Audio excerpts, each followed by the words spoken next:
Assalamualaikum warahmatullahi wabarakatuh. Selamat pagi anak-anak. Hari ini kita akan belajar ilmu pengetahuan sosial. Adapun materi yang akan Ibu sampaikan hari ini mengenai karakteristik negara-negara ASEAN.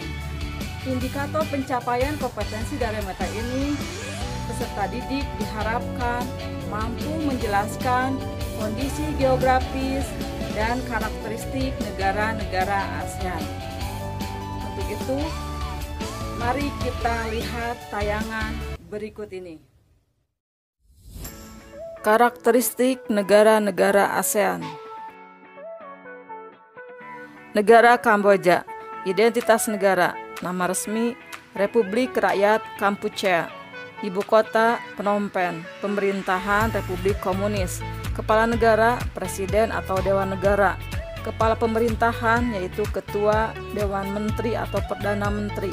Badan legislatif yaitu Majelis Nasional. Penduduk tahun 2015 sebanyak 15,4 juta jiwa. Bahasa Khmer, Prancis. Agama Buddha Theravada. Rakyat Kamboja yaitu bangsa Kampuchea atau Kamboja. Mata uang Ri. Keadaan alam negara Kamboja. Letak negara dan batas negara. Kamboja terletak pada 10 derajat lintang utara sampai 15 derajat lintang utara dan 102 derajat bujur timur sampai 108 derajat bujur timur. Kamboja mempunyai wilayah seluas 181.300 km persegi. Batas wilayah Kamboja yaitu sebelah utara berbatasan dengan negara Thailand dan Laos.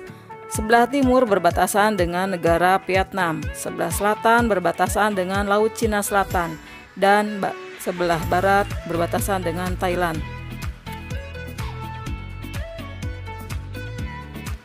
Iklim. Kamboja beriklim tropis dengan musim hujan pada bulan November sampai Mei. Iklim ini dipengaruhi iklim muson timur laut, sehingga dalam bulan Januari sebagian besar daerahnya menerima curah hujan kurang dari 50 mm tiap tahun. Dalam kurun Juni sampai Oktober, angin bertiup dari arah laut. Tiupan angin musim barat daya menyebabkan daerah ini banyak menerima curah hujan.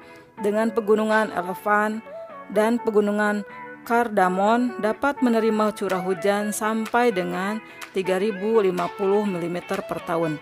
Dataran Tonle Sap yang terletak di daerah bayangan hujan menerima curah hujan kurang dari 1525 mm per tahun.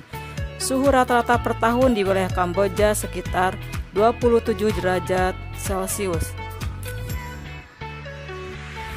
Bentang alam. Sampai sekarang, Sungai Mekong merupakan sungai yang terpenting di Kamboja. Sungai ini melintasi Kamboja dari utara ke selatan sepanjang 500 km. Sungai Mekong dapat dilalui kapal-kapal yang melintas dari delta Sungai Mekong di Vietnam sampai ke Phnom Penh. Tonle Sap merupakan danau terbesar di Asia Tenggara yang terletak di Kamboja. Danau ini dihubungkan ke Sungai Mekong melalui sebuah anak sungai kecil yang bernama Tonle Sap, atau memiliki nama yang sama dengan danau tersebut. Sepanjang musim hujan, yaitu pada bulan Juni hingga Oktober, arah aliran sungai Tonle Sap berbalik dari Sungai Mekong menuju ke danau Tonle Sap. Hal ini mengakibatkan banjir yang sangat parah di daerah-daerah sekitar danau. Kamboja Tengah merupakan sebuah daerah yang subur. Pegunungan-pegunungan yang berjajar membentuk setengah lingkaran menjadi perbatasan alamiah antara Kamboja dan Thailand. Di sebelah barat terdapat Gunung Kardamon dan di sebelah tenggara Gunung Gajah. Sedangkan sebelah utara pegunungan Don Kret.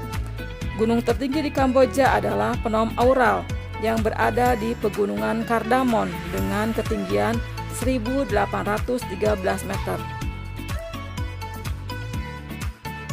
Penduduk.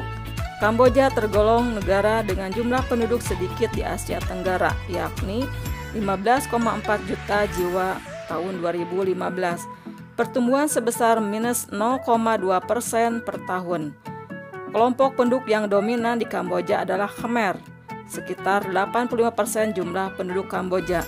Sisanya adalah etnis Vietnam, lalu diikuti etnis Tiongkok, sekitar 100.000 Muslim Cham, serta beberapa dari suku primitif.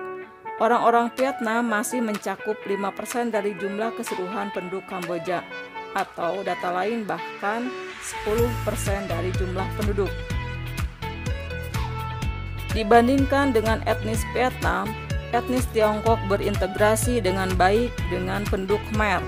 Sebelum Khmer Merah mengambil alih kekuasaan pada tahun 1975, orang-orang Tiongkok atau orang-orang Khmer memainkan peranan yang sangat penting bagi perekonomian politik di Kamboja.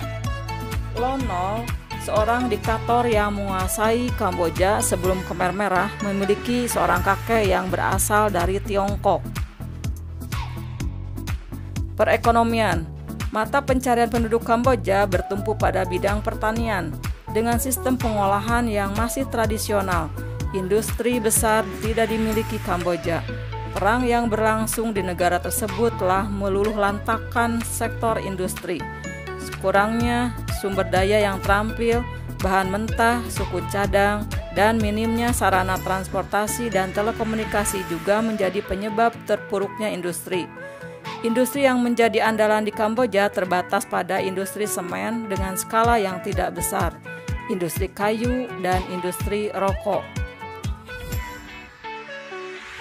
Sumber daya alam. Kamboja merupakan daerah yang memiliki sumber daya alam yang kurang sebanding dengan luas wilayahnya. Sumber daya alam yang dominan terdapat pada bidang pertanian. Perang yang berkepanjangan menyebabkan produksi dari sektor pertanian mengalami penurunan. Sebelum perang meletus, Kamboja mampu melakukan ekspor beras, tetapi kini justru mengandalkan beras dari negara lain. Pertanian di negara itu berada di sepanjang Sungai Mekong dan Danau Tonle Sap. Selain itu dijumpai di plato-plato tanah basal di Provinsi Kompong Cham dan Provinsi Ratnakiri. Kerjasama. Saat ini kerjasama yang diikuti oleh Kamboja yaitu melalui badan-badan PBB seperti ILO, UNESCO, WHO, serta forum kerjasama lain yang dilakukan dengan suatu negara atau bilateral, dan organisasi internasional dalam kawasan regional ataupun internasional. ASEAN adalah organisasi regional yang diikuti, sementara organisasi internasional diantaranya ISCAP, IAEA, AIDA, IBRD, IFC, dan organisasi lainnya. Antara Indonesia dan Kamboja terjalin hubungan politik dan keamanan dengan saling menempatkan duta besarnya. Selain itu, Indonesia juga ikut berperan dalam usaha menyelesaikan pertikaian Kamboja melalui Jakarta Informal Meeting atau JIM dan pengiriman pasukan Garuda 12 pada tahun 1992 di bawah UNTAC untuk menjaga perdamaian di Kamboja. Barusan kalian sudah mempelajari mengenai karakteristik negara-negara ASEAN. Semoga bermanfaat. Kita bertemu kembali di materi berikutnya. Wassalamualaikum warahmatullahi wabarakatuh.